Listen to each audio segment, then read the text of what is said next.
C'est une laine d'une race de brebis qu'on appelle la blanche du Massif central, qui est idéale pour la literie parce qu'elle a beaucoup de ressorts et beaucoup de gonflants.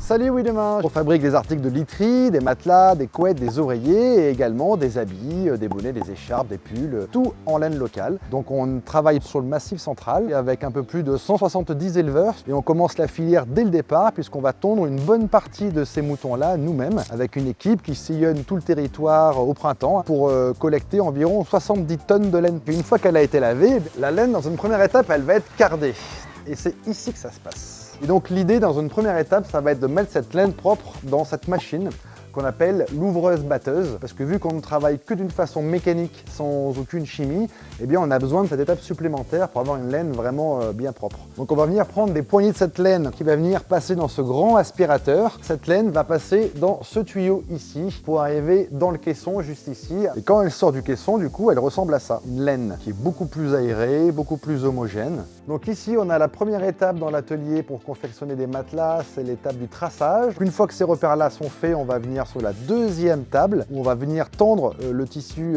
comme il est là pour faire ce qu'on appelle le bâti. C'est là où la transmission de savoir-faire elle est hyper importante et elle est longue parce qu'il n'y a pas de manuel pour savoir ça. C'est quelque chose de très technique, de très délicat, de très sensoriel. Une fois que cette étape-là est faite, on va venir préparer les points de serrage qui vont avoir pour but de maintenir la laine tout au long de la durée de vie du matelas. Une fois qu'on a fait cette étape, eh bien on va venir fermer les côtés du matelas. La filière laine en France est assez fragile. Il faut savoir qu'on travaille à peu près 5% de la laine française en France. On arrive à travailler une toute petite quantité. Nous, on fait notre part, mais c'est pas grand-chose. À nous, l'impact, la volonté qu'on a, c'est valoriser et développer les territoires avec ses richesses, ses particularités. Donc, il était tout naturel de travailler la laine en localité pour des raisons écologiques, mais aussi pour des raisons évidentes de bon sens. Et puis, qui nous permet aussi une garantie de conditions de vie pour les animaux. Les fondateurs avaient à cœur de créer une activité économique pérenne à Saint-Pierreville, dans un petit village de Centre-Ardèche, dans un moment où c'était vraiment l'exode rural, quoi. Il n'y avait plus de travail ici, plus de dynamisme. Aujourd'hui, Ardelaine a près de 45 ans, on est près de 60 à travailler dans la coopérative. Et ça a un impact sur tout le village, puisque des emplois, des familles qui viennent s'installer. Et donc ça fait tout un écosystème après qui arrive à se développer dans un petit village de 600 habitants